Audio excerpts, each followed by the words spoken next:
真爱是会激活女人的兽性和男人的神性的。当这二者被激活的时候，这个女人啊就会像母狼护崽一般去维护男人，而男人呢就会挣脱掉那种原始本能啊，去创造事业和生活。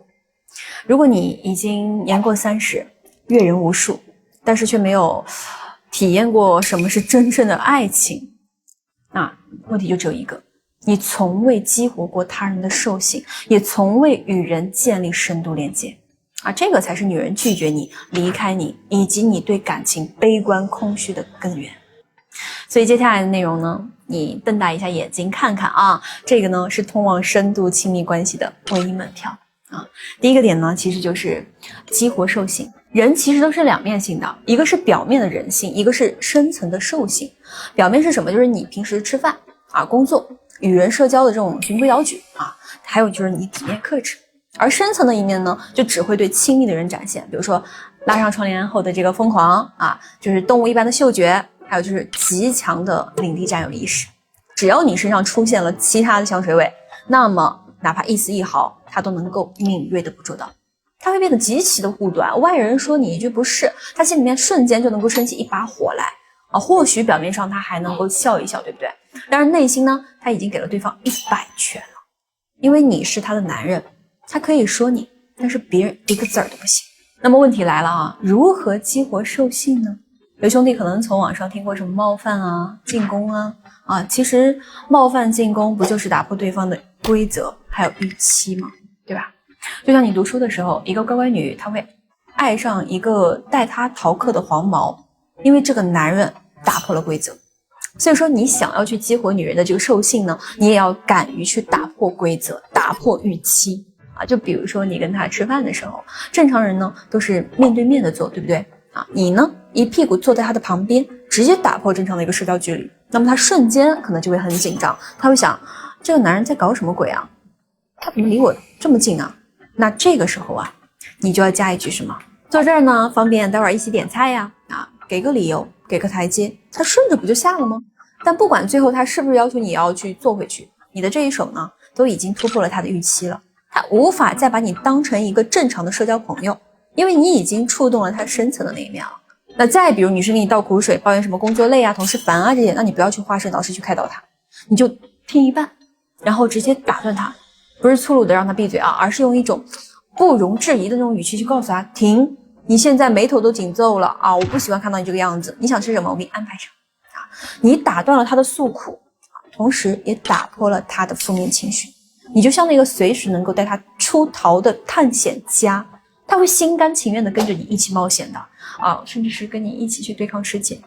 所以说真爱不过是女人在你面前卸下人的防备，做回最真实的那个自己。但是光带他冒险那肯定是不够的，他得感觉得到安全才行。这个安全不来自于物质啊，而是来自于源于你这个本身，你的主导力，你的两性认知，还有就是你的内核。这些综合能力决定了他是否能够安心的交付于你。而这些能力呢，没有人天生就会，他就跟没有人天生就会经营企业是一样的。你可以去选择自己慢慢试错，或者说积累经验啊，同时也可以找一个专业的人去带你高效提升，对吧？少走一些弯路。那 OK， 我们再来讲一下第二个点吧，啊，就是点燃神性。兄弟们，什么是神性啊？有概念吗？神性其实就是说，当你真正的去爱上一个女人的时候，你不再被体内的那点欲望牵着走。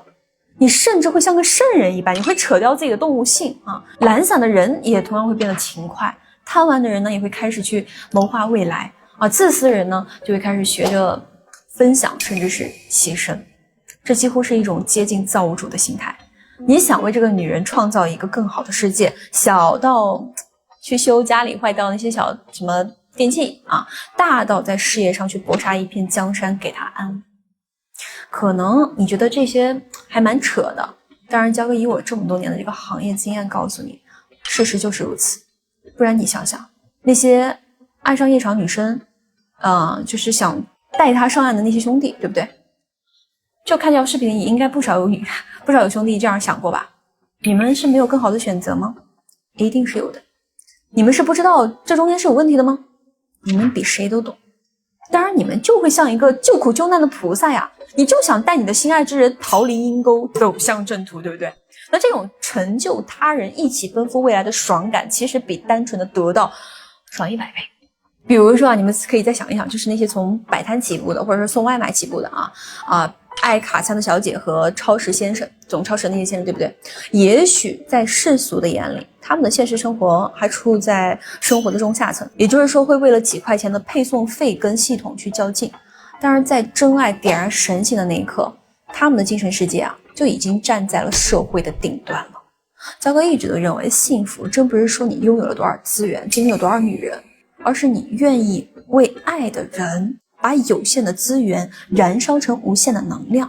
那这种能量它是会带着小兵去成长为将军的，他会把小电驴蜕变为迈巴赫，碎银易赚，真爱难得。如果说你想体验一些深刻的、美好的、真正深度的亲密关系，那你还是要学着点燃自己的神性，不是说让你去牺牲自己，而是让你先尝试把欲望放一边学会成人之美。